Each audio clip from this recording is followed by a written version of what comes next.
Good evening, my fellow Americans. This is the 7th of November 2025 edition of A Quiet Rage. This is my first anniversary episode.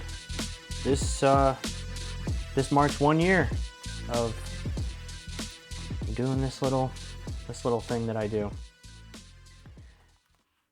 And I want to start out by saying to everyone that voted in the election just a few days ago, job well done. It was a resounding success for the Democratic Party and for democracy and for America. Some very good things happened. The New York City mayoral race, famously won by Zoran Mamdani, and not Andrew Cuomo. Thank goodness, because we don't need any more Cuomos doing anything anywhere. The New Jersey gubernatorial race was won by a Democrat. The here in my state, Virginia, we won the governor, lieutenant governor. They're voted for separately, and a bit of a nail biter race for the state's attorney general, or the Commonwealth attorney general. Folks here in Virginia, they would prefer that you call it a Commonwealth. And so I discussed that particular, the state's attorney general, the Commonwealth attorney general race in a previous episode. And fortunately, a lot of people apparently thought the same as me. Felt as I did that we should not let the Republican Party try to tone police us or try and throw any sort of shade at us for mildly inappropriate comments, especially given who currently occupies the White House. So that was one, and that's going to be good. Also here in Virginia, the slim majority that we had in the House of Delegates was expanded. It sounds like, last I heard, 64 seats. So that is good work. In California, the one and only thing on the ballot, nobody was running for anything. It was an off year. The only thing Californians voted on was Prop 50, which is in direct response to Texas trying to redistrict and add 5 Republican seats to their representation in the House of Representatives. And so California is going to combat these efforts in Texas, and might just be the first of a few, at least, states to do so. Which it's we on the left, we Democrats, we like to follow the rules, but we've had to come to grips with the fact that playing by the rules with an opposition like today's Republican Party, today's MAGA, playing by the rules is just going to get you laughed at. So in California at least, we're fighting back. So that's good. I do, just on a brief side note, Trump and MAGA all over the place, around the country, especially on Fox News and on Truth Social, have been crowing, not so much lately, wonder why, but especially like right after the election in the first couple of months of this Trump term. There was a lot of talk about how Trump was elected with a mandate. He was returned to the White House with a mandate to do whatever. First of all, false. The majority by which he won wasn't in mandate territory. But secondly, and this has been bugging me the last couple of weeks, if you came into the White House with a mandate, you kept the Senate and you kept the House, or you regained the Senate and you kept the House, whichever it was. But you've got a majority, a conservative majority in the Supreme Court. So you have all three branches of government. Why, if you have a mandate, do you need to redistrict in Texas to gain 5 seats? If you've got a mandate, you shouldn't need that, right? That logic follows, doesn't it? Anyway, here I am asking MAGA to be logical. Silly boy. I should have learned by now. So, as I have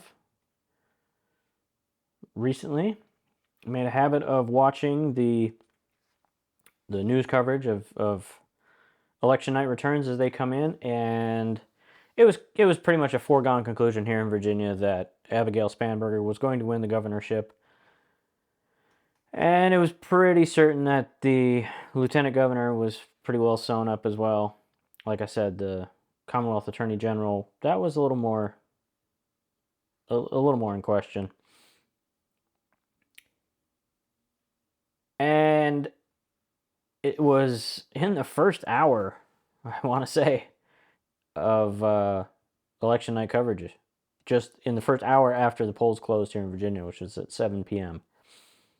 And I thought it was pretty early, honestly. I was surprised that they called it, but CNN and MSNBC, I have no idea about if or what Fox did. I'm not paid enough to watch them. But the race was called for Spanberger. And I was watching MSNBC, and they cut to her speech, Spanberger's victory speech, live. And as the speech was happening, I started, initially I was just overjoyed to be watching the now governor-elect, a Democrat in the state I live in, making an acceptance or a victory speech, an acceptance speech. And then I started, I was listening to what she was saying, and then I started really processing what she was saying. And it dawned on me that she was giving a speech, Spanberger was, that Trump could never give. First of all, she did at one point actually insist on the crowd assembled giving a round of applause and showing appreciation for her opponent, Winsome Earl Sears, at her service in the Marines and her service as lieutenant governor and her desire to continue to serve and to run for governor. She congratulated her opponent on a not I don't know if she said it was a well-run campaign, but she congratulated her. She was gracious in winning. Trump is obviously never. It's all grievance. It's all, I did this and these evil people tried to stop me and I'm going to hurt all the people that were against me. And, Spanberger's speech was filled with hope. It was filled with love. She turned to her husband and said, I love you so much. And then turned back to the microphone and said, and it feels weird to profess my love in front of millions of people. But it was endearing and it was charming. And she thanked her 3 daughters. And she had a plan There was an actual plan, and it wasn't just, you know, we're going to beat the other people. It was, we're going to do good things for America. There was compassion. And then I'll provide a link. Actually, let's watch this. We are going to take politics out of our schools. We're going to make sure that teachers are well paid and well respected.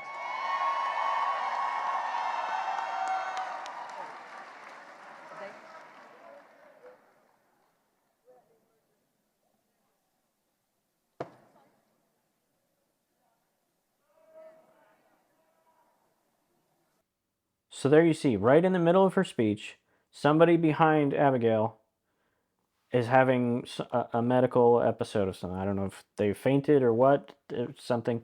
And you see Abigail reaches for a bottle of water and pushes her daughters out of the way to help. She's helping and doing so with intent. That is what leadership looks like. If you're a true leader, you don't wait for other people to do the right thing. You make sure that the right thing is being done.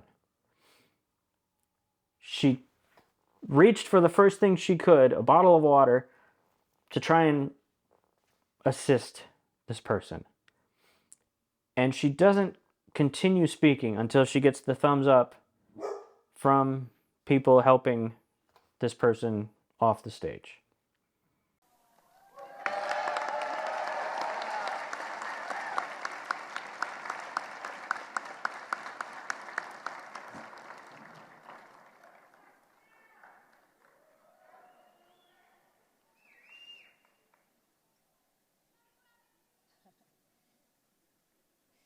We are going to make sure that our teachers are well paid and well respected. That's what leadership looks like. And I would have mentioned that anyway in this episode. But then Trump is just, he just keeps on giving. There's this moment in the Oval Office during a press conference. Let's watch this. We've been advancing science and creating high-value jobs. But today, we... Oh, are you okay? Gordon, you okay? Oh. Yeah.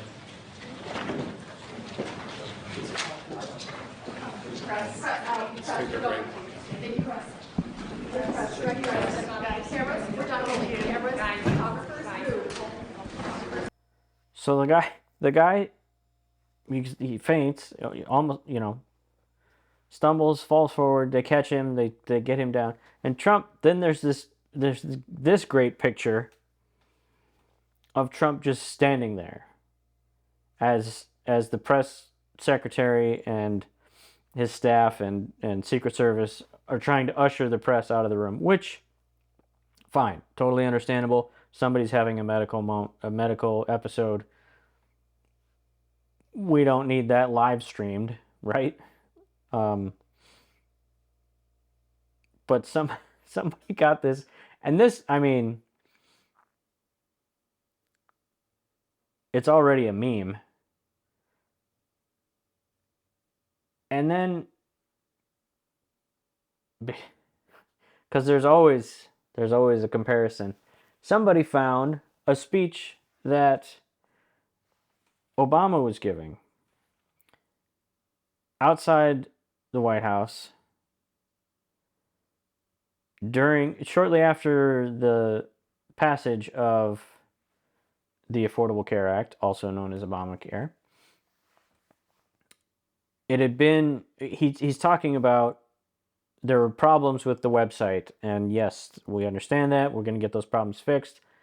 But once you're in the Affordable Care Act, once you have your insurance, you're going to find that you're saving money. And this woman, I guess she was pregnant, starts to faint behind. Let's have a look at that real quick. to give people who don't have health insurance the chance to get it for the first time, to lift from the American people the crushing burden of unaffordable health care, to free families from the pervasive fear that one illness. There you go. You okay? I'm right here. I got you. Yeah. No, you're okay. This happens when I talk too long. You'll be okay. Here, why don't you go? You got it?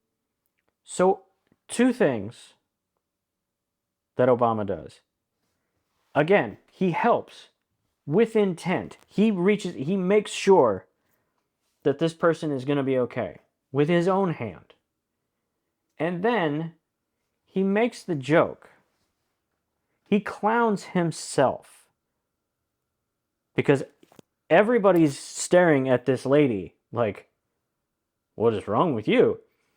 He brings the attention, not so much back to himself, but he brings the attention away from her by making a joke about himself because he knows he's long-winded. He knows he goes into verbose explanations for simple questions.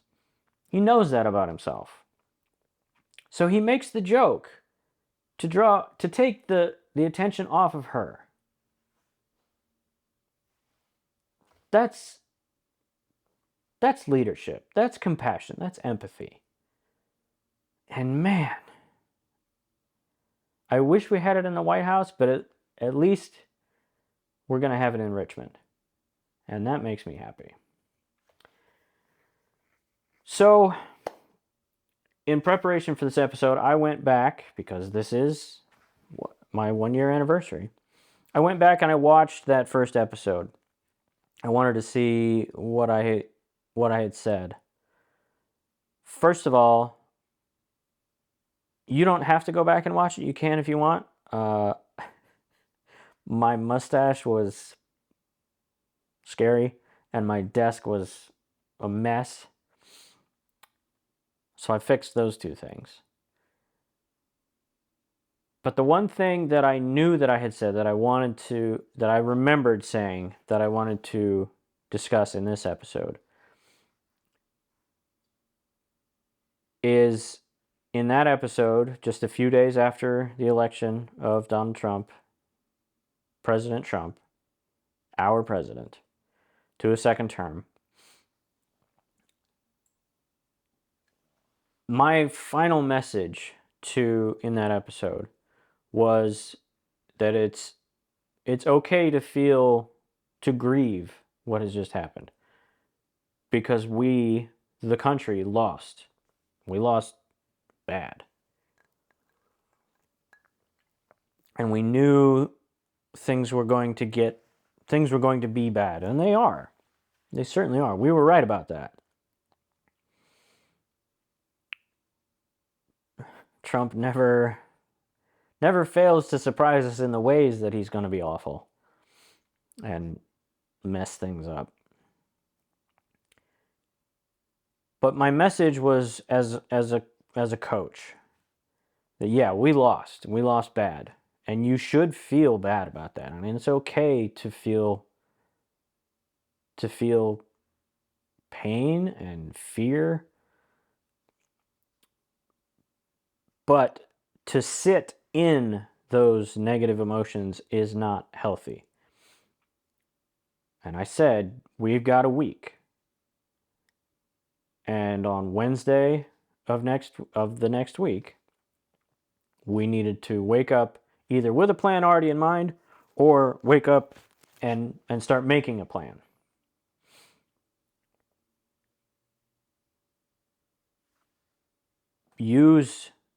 There's anger there. So direct that anger into action and positive action. Not wallowing, not staying in that funk, but give yourself that week and then get to work. Well, we won last Tuesday. We won big in a lot of places, and not just blue places. Virginia is purple. for sure. Well, similarly, when you win, you don't get to rest on your laurels. We've got a week to celebrate. Don't crow. I mean, well, maybe a little, because MAGA deserves it after all.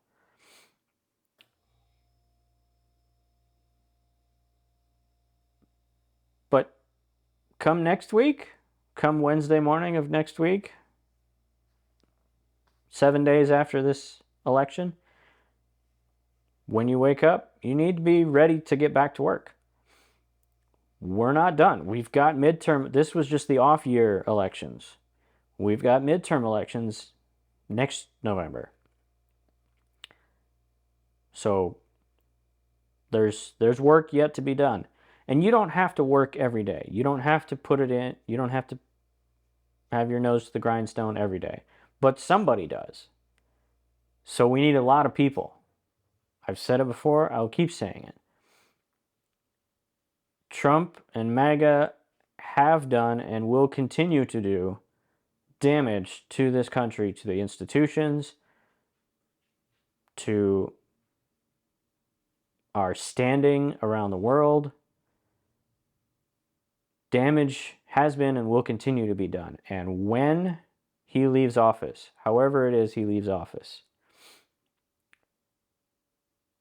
we're gonna need to get to work. We need to resist him in every way we can, peacefully, legally,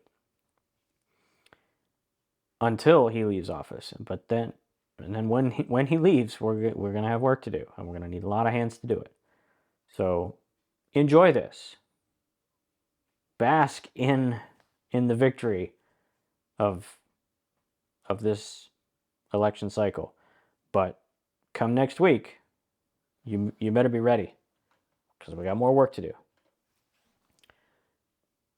As always, I encourage you to find your local Democratic organization in whatever, whether it's a city or a county or maybe even a state Democratic organization.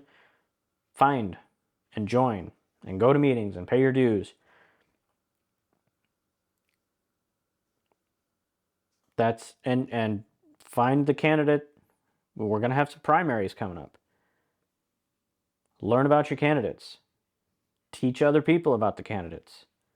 If there's propositions, as there were in Virginia, there was a voting here in my jurisdiction. There was a voting proposition, a referendum on the ballot that also went well for us. In California, right? These things are not always well worded, so make sure that you know what's going on. Get a yard sign. When we've got a good Democratic candidate, get a yard sign. Put it in your yard. Show some support. Believe me, it matters. I with some regularity, I get comments about my sign. My Spanberger sign is going to stay up until Wednesday, and then I'll take it down. But that I'm a veteran, not a sucker or a loser sign, that is staying up until he's no longer in that office. And I get comments. People, give me thumbs up. Yeah, I like your sign. Like your sign.